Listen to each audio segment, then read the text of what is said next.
Il y a des larmes. Il y a des larmes dans le cœur qui n'atteignent pas les yeux. Il y a des chagrins dans le cœur qui n'atteignent pas les yeux. Il y a des souffrances et des tristesses dans le cœur qui n'atteignent pas les yeux. Des fois, nous pensons bien, mais au fond, il y a une souffrance inexprimable, inaudible. Il faut aller dans leur cœur pour chercher leur désolation et entendre le vrillement de leur souffrance. J'avais demandé à Dieu cette sagesse et cette docilité de savoir aller jusque dans les cœurs des gens pour percer leur chagrin. Un peu le monde coupé avec douleur, chagrin. Un peu le monde coupé à grand gros. Même s'ils sont courbés, ils marchent quand même. Il y en a qui sont courbés par le poids de la vie. Et je me dis, ma mission, c'est de les aider à se redresser. Je deviens un redresseur dans le bon sens du terme, même si moi, je reste encore courbé sur certains fardeaux. Ainsi, je disais, aimer, à l'instar de Sœur Teresa de Calcutta, c'est prendre conscience que les souffrances des autres sont insupportables. On ne peut être pasteur et prêtre sans s'émouvoir de la douleur, de la souffrance des autres. On ne peut pas regarder les gens souffrir et puis nous, de notre côté, comme disait Père Harold Durosier, notre professeur de morale, les gens meurent de faim, ils sont sous notre responsabilité comme bergers, et puis nous passons notre temps à trancher notre jambon, à sabler notre champagne. On ne peut pas, moi je ne peux pas le faire. Pourquoi je dis aimer, c'est prendre conscience que les souffrances des autres sont insupportables. La deuxième définition de l'aimer, d'aimer, c'est de Martin Luther King, qui n'est pas catholique, chrétien catholique, mais qui est un chrétien, un pasteur, qui a écrit en 1953 un livre intitulé La force d'aimer. Et à la page 100, il a pris le soin de dire l'amour,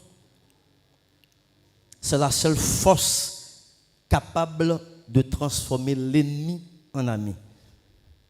Quand le 8 juin 2014, Monseigneur Coulange et Père Mazil m'ont présenté à l'Assemblée, j'ai été chahuté par l'Assemblée qui ne voulait pas m'accepter parce que l'Assemblée était blessée, l'Assemblée était cassée, le cœur de l'Assemblée saignait à ce moment. Je comprenais leur réaction. J'avais mon discours, je l'ai mis dans ma poche, je dis jamais je vais prendre la parole dans cette Assemblée si blessée, si cassée, si brisée.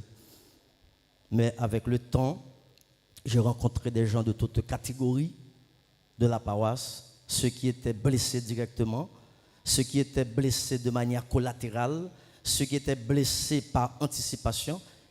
Et puis je les ai rencontrés et on a eu ensemble une démarche de guérison. Donc aimer, l'amour, c'est la seule force capable de transformer l'ennemi en ami. Et cet amour qui a transformé l'ennemi en ami, a su concilier et penser les plaies de la communauté qui devient une communauté unie aujourd'hui. La troisième et dernière définition de l'amour qui m'interpelle dans mes interventions pastorales, tant universitaires que dans l'ordinaire des choses, est de...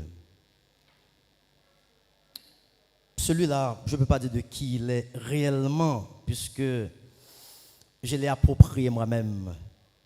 Il disait que aimer quelqu'un comme je vous aime, c'est accepter d'entrer dans le jardin de celui que l'on aime pour enlever les ronces, les mauvaises herbes et les épines pour en faire pousser les roses, les belles fleurs. Je suis venu chez vous, vous m'avez accueilli, vous m'avez aimé et vous m'aimez encore comme je vous aime moi-même. Parce que je vous aime, j'accepte d'entrer dans votre jardin et en voyant les ronces et les mauvaises herbes, je les arrache et je sème dans votre jardin des graines dans la douleur et la souffrance, mais dans la patience et la persévérance, de ces graines sortiront des fleurs et des fruits. Merci.